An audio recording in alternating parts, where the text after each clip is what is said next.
Coucou tout le monde, bienvenue dans cette nouvelle vidéo. Nouvelle vidéo qui va comporter trois parties. Une partie achat, on va dire dernier achat mais pas de livre. Je vous avais mis une story il y a quelques temps sur Insta et vous m'avez dit que vous étiez intéressé pour que je vous en parle. Donc je vais vous parler de mes derniers achats. Vous allez voir qui tourne un peu autour du livre. Il va y avoir aussi une deuxième partie concernant ma wishlist. Voilà, il y a pas mal de livres qui sont sortis dernièrement ou qui vont sortir dans les jours à venir. Et donc, voilà, j'en ai noté quelques-uns. Et la troisième partie, ce sera sur mes avis lecture.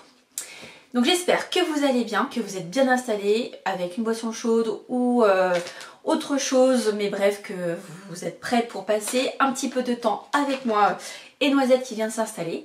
Et bien, c'est parti! Je commence tout d'abord par mes achats et je vous disais que c'était autour du livre entre guillemets, mais c'est voilà, là je vais vous parler donc de thé, de crayons et aussi d'un cahier de vacances. Alors concernant les crayons, je vois beaucoup passer, j'ai des copines du book club aussi qui en ont des Legami, j'avais pas encore craqué, ça y est, voilà c'est fait. Donc moi j'en ai pris trois petits Legami, hein, je sais pas si vous voyez bien. Donc on a le panda. Et à chaque fois, donc il y a une petite, un petit message. Donc là, c'est Hug Me, donc fais-moi un câlin. Donc le petit panda qui est un crayon noir. On a le lama, je le trouvais rigolo. Il avait de jolies couleurs et il écrit bleu. Et le dernier, c'est la licorne. Voilà, je ne sais pas si vous voyez bien. La licorne, où là, c'est marqué croire dans la magie. Enfin voilà, croire en ses rêves quelque part. Believe in magic. Ça fait du bien des fois de pas trop se poser de questions et de... voilà. Après il faut être dans la réalité, hein, j'entends. Mais de temps en temps, voilà, avoir ce petit cocon gentil, bisounours, moi ça me va bien. Donc voilà, je sais pas si vous connaissez en tout cas les Legami. Et c'est aussi des crayons qui sont effaçables. Donc voilà, c'est pour l'instant les premiers. Il y en aura peut-être d'autres ou pas. Mais en tout cas, voilà les premiers que j'ai pris pour l'instant. Donc pourquoi je les ai pris? Parce que j'ai acheté un cahier de vacances pour cet été. C'est le cahier de vacances créé par Magdalena, donc Triple L de Mag, culture polar. C'est un genre que j'aime beaucoup les polars. Donc en plus il n'y a pas que des polars, parce qu'on parle aussi de thriller cozy mystery, thriller domestique, historique, etc. Et c'est un genre donc, que j'aime beaucoup, mais je pense que je vais en apprendre. En tout cas, quand j'ai commencé à feuilleter le cahier de vacances, il y a des choses qui me semblent assez faciles entre guillemets et d'autres où je me dis je vais peut-être avoir un petit peu plus de mal parce que je ne connais pas, donc je pense que ça va m'enrichir.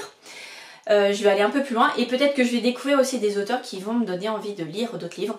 Bon, ma wishlist est déjà pas mal, bien fournie, ma palle aussi, mais voilà, il y a toujours, je trouve on peut toujours en apprendre.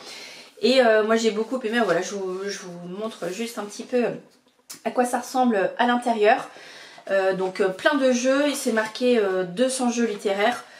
Donc voilà, typiquement, ce cahier va m'accompagner pendant tout l'été. Il y a aussi les solutions à la fin. Et vous voyez sur chaque page, hop, pardon, là ici c'est noté si ça concerne des romans policiers. Je vais vous en montrer d'autres. Là par exemple c'est des thrillers. Donc à chaque fois vous savez, voilà, autres polars, etc. Donc plein de jeux. Donc je me suis dit que avec mes petits crayons Legami, ça voilà, si des fois je fais une erreur, je pourrais les effacer. Donc c'est parfait. Et comme tout lecteur ou lectrice, souvent on a une boisson chaude qui nous accompagne, ou froide, parce que normalement l'été, alors là aujourd'hui on ne peut pas trop parler d'été, mais l'été normalement arrive. Et donc je me suis arrêtée dans une boutique sur Angers, justement Palais d'été. Il y avait déjà plusieurs commentaires qui m'attiraient. Et puis je suis tombée sur deux choses, je vous montre ça. Alors, tout d'abord pour des thés, je suis tombée sur ces magnifiques boîtes à thé. C'est en fait la technique washi, c'est une technique japonaise qui consiste en fait à customiser, c'est pas vraiment customiser, mais personnaliser aussi des boîtes. Et donc j'ai pris celle-ci en premier. Et quand on achetait la boîte, donc on avait une petite étiquette qui est aimantée. Donc voilà, ça veut dire que demain, si je veux changer, je retire et je remets la bonne étiquette. Et donc j'ai pris le thé merveilleux, où là on a des notes d'amande pistache et c'est un thé vert. Voilà, donc très bon. Donc voilà pour la première petite boîte sur laquelle j'ai craqué. Et la deuxième c'est celle-ci avec je pense des ronds, des grues. Voilà, magnifique. Et donc pareil avec la petite étiquette aimantée. Et donc là ça l'est tout à fait avec le nom de la boîte. C'est Fleur de Geisha, donc c'est également du thé vert parfumé à la cerise. Et franchement hyper bon. Que ce soit l'un ou l'autre, très très bon. Donc voilà, n'hésitez pas, en ce moment il y a une petite justement promo pour avoir l'étiquette gratuite si on achète des boîtes washi. Alors c'est sur la boutique d'Angers, je sais pas si dans les autres boutiques c'est la même, mais en tout cas voilà, moi j'ai craqué. C'est pour on va dire tous les jours, etc. Boisson plutôt chaude, quoique Fleur de Geisha il préconise aussi de le faire à froid. Donc je vais essayer plus tard, pour l'instant il fait encore pas encore assez chaud, mais j'essaierai de toute façon. Et en parlant de thé à froid, justement je me suis pris deux tests parce que j'ai pas encore testé ces thés là pour l'été. Donc voilà, c'est pour faire du thé froid, donc ça c'est plutôt bien. Moi je sais que j'utilise surtout quand je suis en vacances, souvent je fais une gourde, je bois pas assez. Donc je fais une gourde de thé froid et comme ça je l'emmène partout et c'est plutôt pas mal. Donc là j'ai pris pêche glaciale, donc menthe, oolong et pêche. Et le deuxième c'est Tropicolada avec oolong, ananas, citronnelle et coco. Voilà, Tropicolada, je me dis pina colada, ça ressemble, pourquoi pas. Donc je vais tester ces deux-là. J'ai pas encore testé la marque de Palais d'été. Donc je vous dirai ça quand j'en aurai bu pour que voilà, je puisse vous donner mon avis. Et puis n'hésitez pas à me dire si vous avez déjà testé, si vous aimez. Quand j'en ai déjà parlé en fait au story, on m'a déjà dit que c'était voilà, des très bons goûts, que certaines personnes validaient. Donc bah, je vais tester par moi-même, je vais faire ma propre opinion. Donc voilà pour mes achats, du thé, des crayons, un cahier de vacances spécial polar et lecture. Je pense que voilà, je vais passer de très bons moments. Donc voilà pour mes achats. Concernant ma wishlist qui vient s'agrandir, hein, parce que si des fois vous êtes connecté à mon compte sur Livre Addict, vous voyez que j'ai déjà une wishlist qui est assez fournie, tout comme ma palle d'ailleurs, mais ça on va pas y revenir. Il y a beaucoup de livres vus récemment passés ou surtout qui vont sortir tout prochainement. Et je les ai notés parce que je me dis que pourquoi pas, ça peut être une petite tentation. Bref, je voulais juste vous en parler pour vous dire lesquels me tentent. Donc La femme de ménage se marie, je ne sais pas si vous en avez entendu parler. Donc il y a bien sûr le tome 1, La femme de ménage, on a le tome 2, Les secrets de la femme de ménage, on a un 2,5 qui sort justement là, c'est La femme de ménage se marie. Et on a le tome 3 qui est déjà sorti, qui est La femme de ménage voit tout. Voilà. Donc je dirais vous avez 3 couleurs. Le petit dernier qui sort, il sort directement en poche. Il n'y a pas de grand format qui a été fait parce que c'est assez court. Là de toute façon vous ne pouvez pas la louper, c'est une couverture rose. De toute façon je vous la mets ici. Et voilà, ça me tente. J'aime beaucoup cet univers de la femme de ménage. J'aime beaucoup la plume de Freida McFadden. Donc je me dis que ça peut être sympa à lire.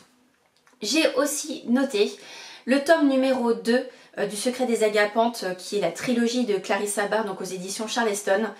J'ai lu le premier que j'ai adoré, donc j'attends avec impatience le tome 2 qui concerne Stella et Hortense.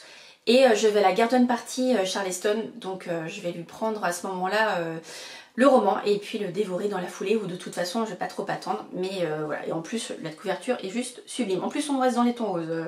Après La femme de ménage se marie, Le secret des Agapantes. Rien à voir au niveau des histoires, mais au niveau des couleurs, on est plutôt pas mal. Je reste dans le rose et cette fois je vais vous parler de Cozy Mystery. Voilà, j'ai plusieurs Cozy Mystery qui me tentent, notamment des suites. Là, c'est le cas, donc c'est le tome numéro 2. Donc c'est Ashigrekana qui l'écrit, publié aux éditions City. Donc c'est Petit Crime et Secret de Jardin, il me semble.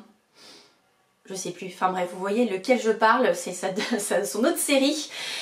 Et donc le tome numéro 2 vient de sortir, c'est le Poteau Rose. Et j'ai envie de lire. J'ai pas encore lu le premier, normalement je lis ce mois-ci, si tout va bien. Et donc je me dis que bah voilà, je vais prendre le numéro 2 pour poursuivre mon avancée tranquillement. En parlant de différents tomes, il y a aussi Les Mystères de Tante Dimity. J'ai déjà lu le tome numéro 1, j'ai les tomes 2 et 3 qui m'attendent.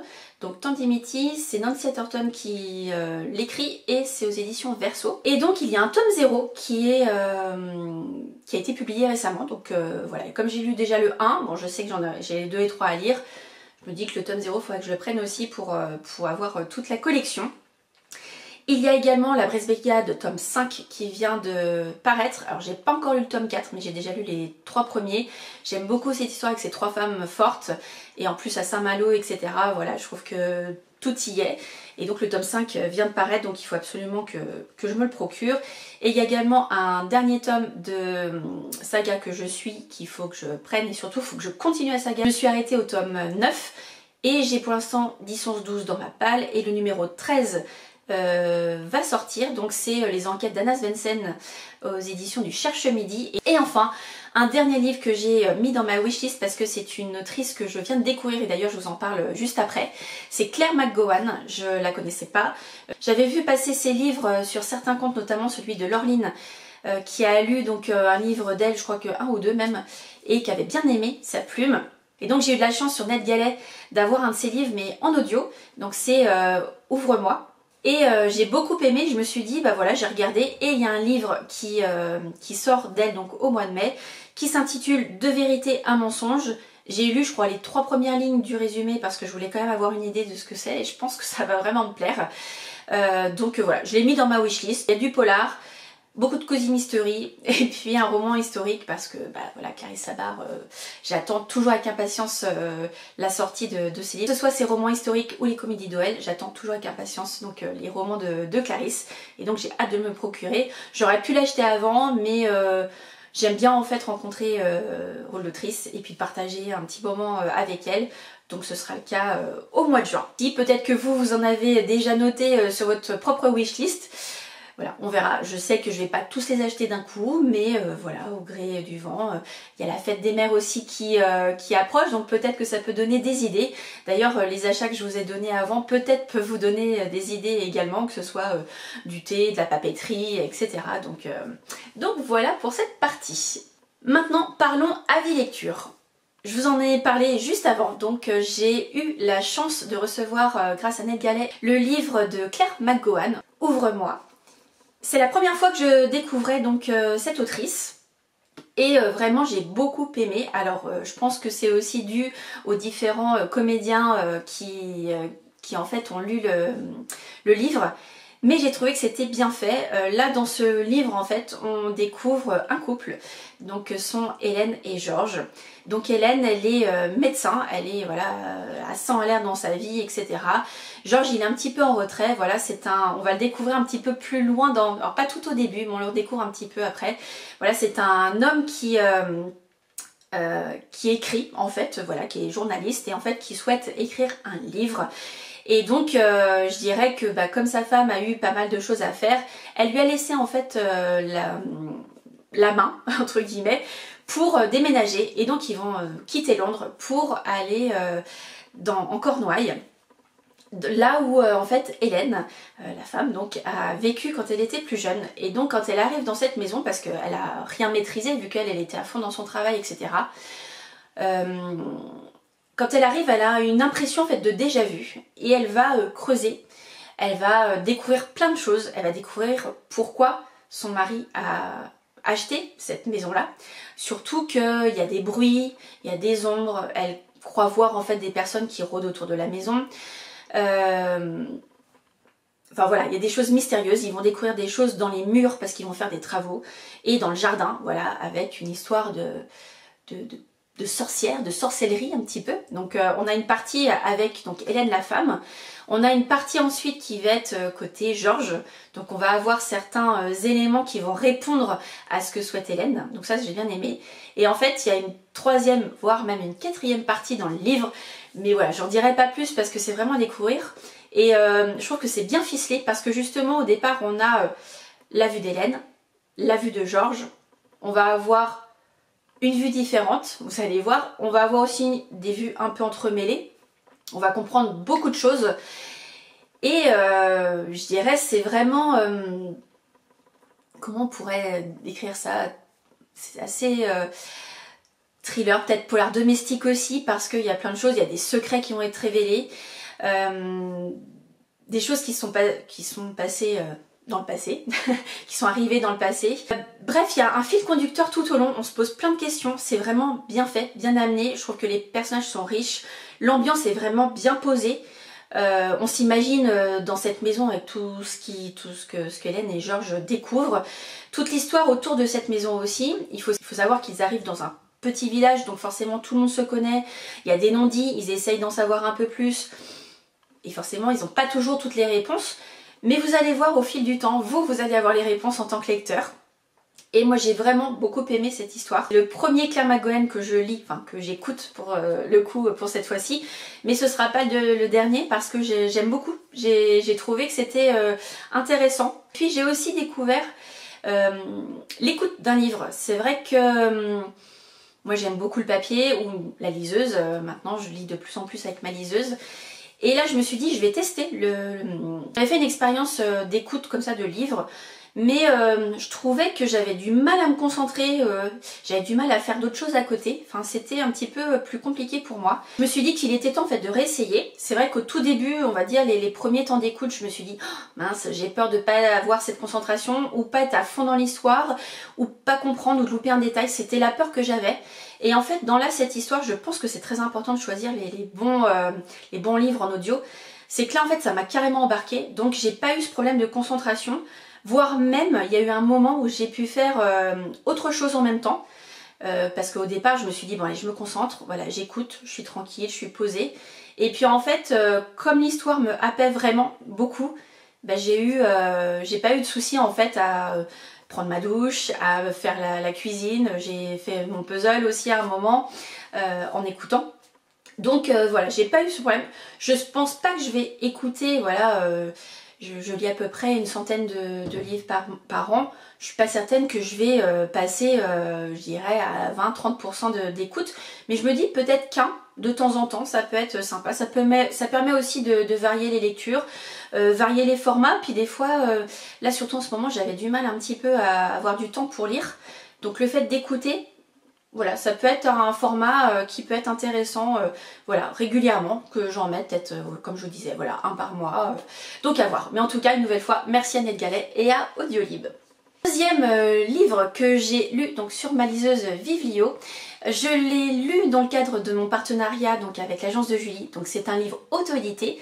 C'est une autrice que je lis pour la 3e fois, qui est Emmanuelle Bouillet. Je vous en ai déjà parlé en fait avec un tome 2, on va dire plutôt feel good.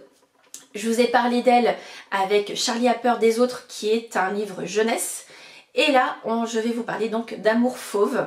C'est son nouveau roman qui vient de sortir il n'y a pas longtemps, au mois d'avril.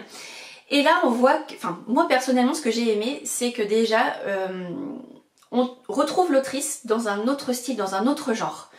Donc voilà, j'ai du feel good, j'ai de la jeunesse. Et là, alors... C'est un livre qui est assez difficile à catégoriser. J'irais littérature contemporaine tout simplement. Pour le pitch, nous sommes avec Pomme. Pomme est une jeune femme qui habite Arcachon, qui travaille dans le tourisme. Et donc un jour, elle est un petit peu remontée, voilà, parce qu'elle a reçu un appel de sa meilleure amie qui l'a un petit peu agacée. Et donc elle marche le long de la corniche. Et là, elle va tomber sur un homme qui va lui demander son chemin. Et en fait cet homme, il trouve qu'elle est fan de cet homme, ou plutôt de son groupe. Et elle va monter dans sa voiture, elle va monter dans sa voiture, elle va servir de guide. Elle va vivre des choses intenses et surtout prendre des décisions assez rapidement, sachant que c'est une femme qui est assez indécise, qui hésite beaucoup. Et donc elle va rencontrer donc Giuliano, qui est ce fameux chanteur de groupe, qui est, voilà, elle est fan, elle veut prendre un petit peu ses distances et en fait elle va se dire pourquoi pas, allez, on va vivre pleinement cette idylle. Elle va même changer de ville, vous allez voir, elle va débarquer donc à Milan. Et là-bas, elle va découvrir un Giuliano un petit peu différent. Donc dans ce livre, on va beaucoup parler de violence au sein du couple. Qu'est-ce qu'on est prêt à accepter? Est-ce que les personnes peuvent vraiment changer ou pas? On va aussi parler de l'amitié forte, on va parler donc des décisions aussi, l'importance de la famille, l'importance d'avoir du soutien, de l'appui, l'importance de l'écoute, l'importance aussi des relations qu'on peut avoir avec ses parents quand on est jeune, voilà les conséquences que ça peut avoir. Bref, un livre riche, j'ai beaucoup aimé l'histoire, j'ai passé vraiment un moment, alors je peux pas dire toujours agréable, parce que forcément ce qui arrive à Pomme, c'est pas toujours très sympa. C'est vrai qu'il y a eu des moments où ça m'a fait un petit peu sourire parce que j'avais l'impression de me retrouver avec 50 nuances de grès, quoi, avec, je dirais, des moments un petit peu chauds, mais sans vulgarité, hein, je vous rassure, voilà, c'est, je dirais, les intentions sont là et puis la mise en contexte. Donc il y a des moments très sympas, très voilà, épicés dirons-nous, et puis des moments beaucoup moins où là on a limite une chape de plomb sur les épaules parce qu'effectivement ce qui lui arrive aussi c'est pas drôle. Je me suis mise un petit peu à la place aussi de l'héroïne en me disant est-ce que moi j'aurais pris les mêmes décisions, est-ce que j'aurais fait différemment, et je pense que tant qu'on vit pas la situation c'est difficile de répondre vraiment à cette question. Et je pense que chacun voilà, va avoir sa vision par rapport à son ressenti, par rapport à ses expériences. Mais j'ai bien aimé le point. À un moment de ma lecture, c'est vrai que vous allez voir comme elle a ses problèmes de décision, etc. Et à un moment, elle va venir dans un sens, dans l'autre. Et puis, des fois, on aimerait un petit peu la secouer, faut le dire. Mais je trouvais que, mais j'ai trouvé que ce roman, cette histoire, voilà, on voit tellement de choses. Il y a même, vous allez voir un autre point qui est évoqué, notamment par rapport à l'attention. Vous allez voir, je vais pas le dire parce que j'ai aimé le découvrir, donc je veux vous laisser également la surprise.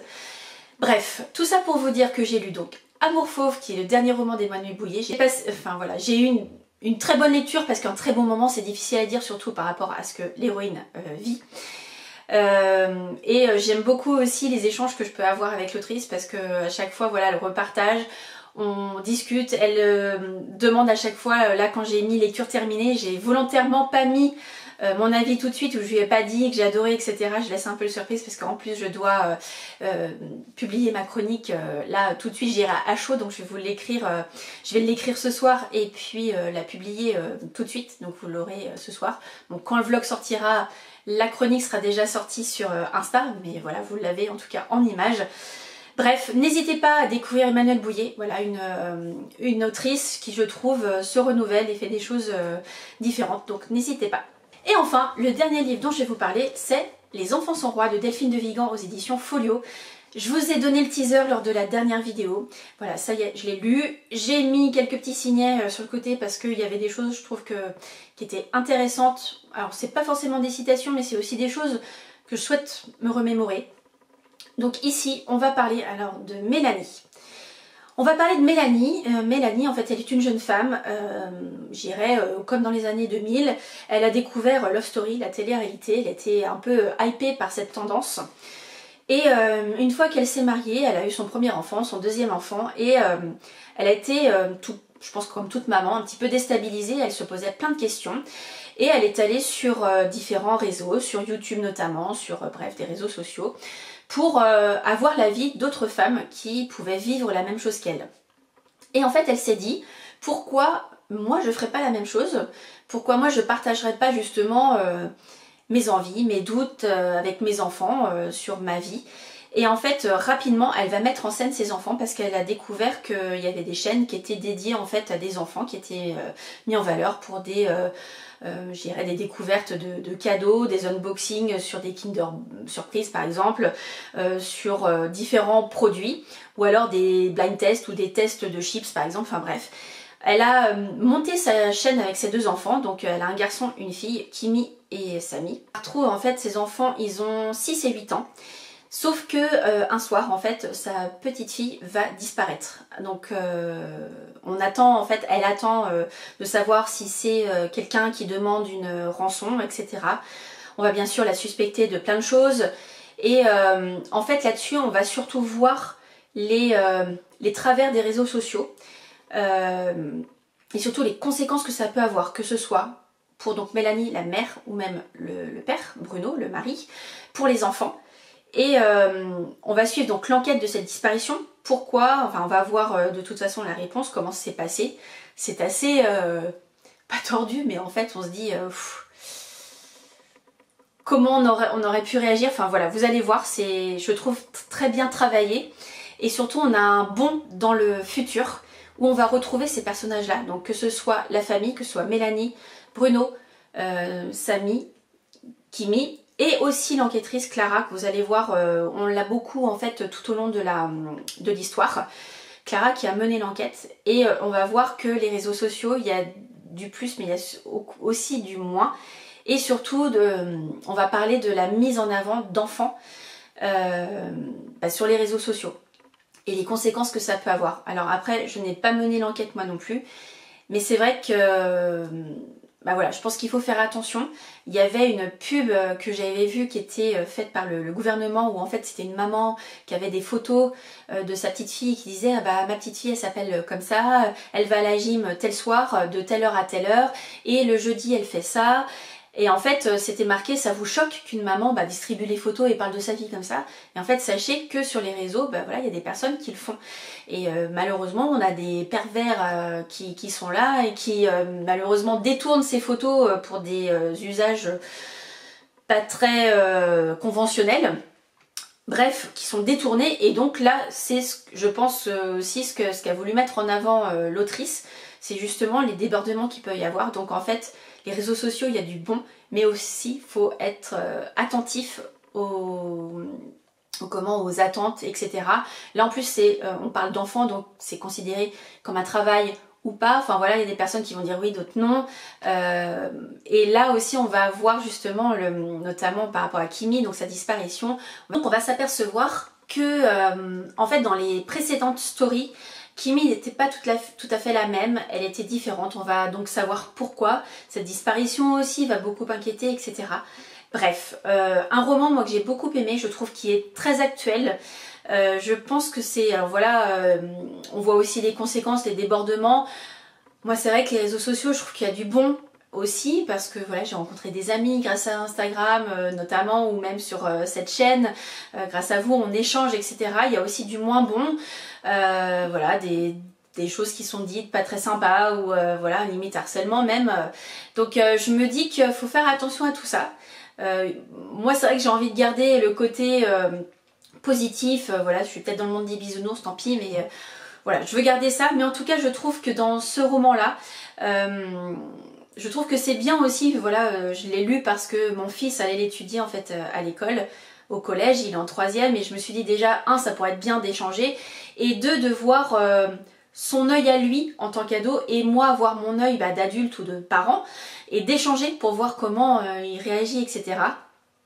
Et surtout, comment dire, par rapport à cette façon de faire, etc., ce qu'il en pense tout simplement. Et je trouve que c'est bien nécessaire de dire les réseaux sociaux c'est bien, mais attention, je pense que tout est question d'équilibre, de dosage, etc. Voilà, je trouve que c'est un roman nécessaire, voilà, bien mis en avant.